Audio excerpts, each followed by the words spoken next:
ये बहुत दुख की बात है कि पूजा के घर में ये सब चीज़ें हुई हैं। एक बच्ची, आप कह सकते हैं, उस माँ का दर्द हम और तुम बर्दाश्त नहीं कर सकते, क्योंकि हमारे बच्चे को जब फीवर भी हो जाता है तो हम पागल से हो जाते हैं। हमारे अंदर ऐसा जुनून हो जाता है कि ये सब चीज़ें कैसे हो गई, कैसे मेरा बच्चा ठीक होगा, कैसे मेरे बच्चे को क्या ऐसा करूं जिससे मेरा बच्चा ठीक हो सकता है।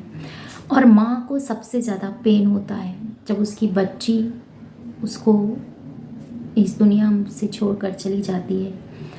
तो ये दिन 12-13 दिन 16 दिन का इन चीज़ों को नहीं शांत कर सकता है। जैसे कि आंटी ने कहा कि 16-12-13 दिन होते हैं जिनके अंदर उनको याद किया जाता है और उनको पानी दिया जाता है, फिर उसके बाद सब चीज़ें भूल जाते हैं। सब लोग भूल सकते हैं, एक पल को बाप भी भूल सकता है, पर वो माँ नहीं भूल सकती, क्योंकि उस माँ ने उस बच्चे को सींचा था, उस माँ ने उस बच्चे को पाला था। आज आपकी इस बात से मैं बिल्कुल भी एग्री नहीं करती आंटी। मानती हूँ समय के रहते सब चीज़ें ठीक हो जाती हैं, चेंज हो जाता है और सब अपने लाइफ में आगे बढ़ जाते हैं, पर जिसके सामने ये सब चीज़ें हुई हैं उसके लिए 15-16 दिन में भूल जाना ये आसान नहीं होता। जब भी वो अकेली होंगी, रोएंगी, टूटेंगी, बिखर जाएंगी, पर उनको संभालने के लिए कोई नहीं होगा, क्योंकि सब लोगों के आगे वो अब नहीं रोएंगी, क्योंकि ये टाइम, ये सब चीज़ें निर्धारित हैं जिनके आगे वो सब लोगों के आगे रो सकती हैं, चिल्ला सकती हैं, पर उस टाइम पे वो घुटेंगी, घुट घुट कर रोएंगी। क्योंकि एक पेन है, जब मेरी मम्मा मुझे छोड़कर गए थे, मेरे पापा जब मुझे छोड़कर चले गए थे, तो उस टाइम पर जब ये पेन, आज भी अगर उस चीज़ को मैं फील करती हूँ तो ये बहुत बड़ा पेन होता है।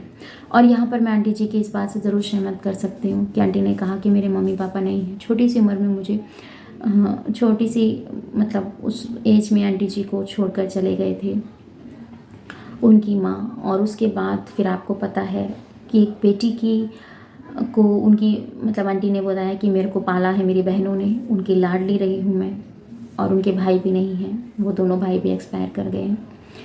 पर बड़ा इंसान हिम्मत कर लेता है, बाहर वाले रिश्तेदार मूव ऑन कर लेते हैं, पर बाप भी कर लेता है, क्योंकि वो बाहर जाकर अपने काम में अस्त व्यस्त हो जाता है, बिज़ी हो जाता है, उसको कुछ याद नहीं रहता। पर जब वो घर लौटता है तब उसे भी वो याद आती है, पर जब वो बाहर रहता है तो उसे इग्नोर करता है, सोचता है कि चलो काम में बिज़ी है, वो सब चीज़ें नहीं होंगी। पर माँ जब वो दूसरे बच्चे को खाना खिलाती है तब भी रोती है, जब दूसरे बच्चों के लिए, अपने लिए खाना बनाती है तब भी रोती है। उस माँ की पीड़ा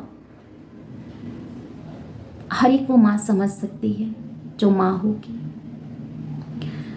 क्योंकि ये छोटी बात नहीं है। और मैं यहाँ से उस बच्ची के लिए परमात्मा से प्रार्थना करती हूँ कि उसकी सोल को, उसकी आत्मा को शांति दें, अपने चरणों में जगा दें।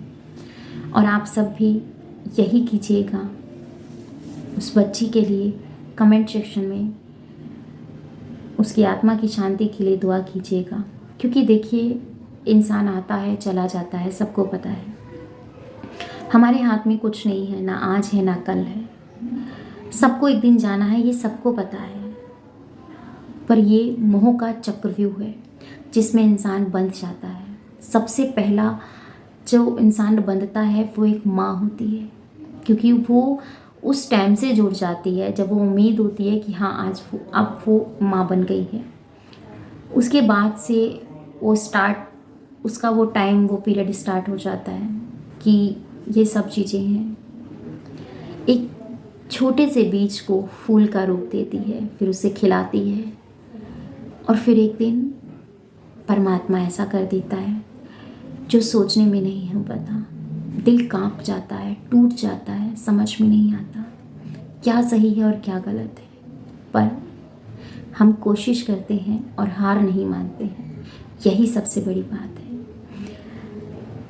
तो मैं उनको दीदी ही कहूँगी कि दीदी आप हिम्मत रखिएगा, और ये नहीं कह सकती कि सब ठीक हो जाएगा, क्योंकि उसमें ठीक होने वाला कुछ भी नहीं है। आपका दर्द समझ सकती हूँ, और बस उस बच्चे के लिए प्रे कीजिएगा। आप सबसे यही कहना है। मिलती हूँ आपसे नेक्स्ट वीडियो में। Bye bye, love you, thanks for watching, जय श्री कृष्णा, राधे राधे।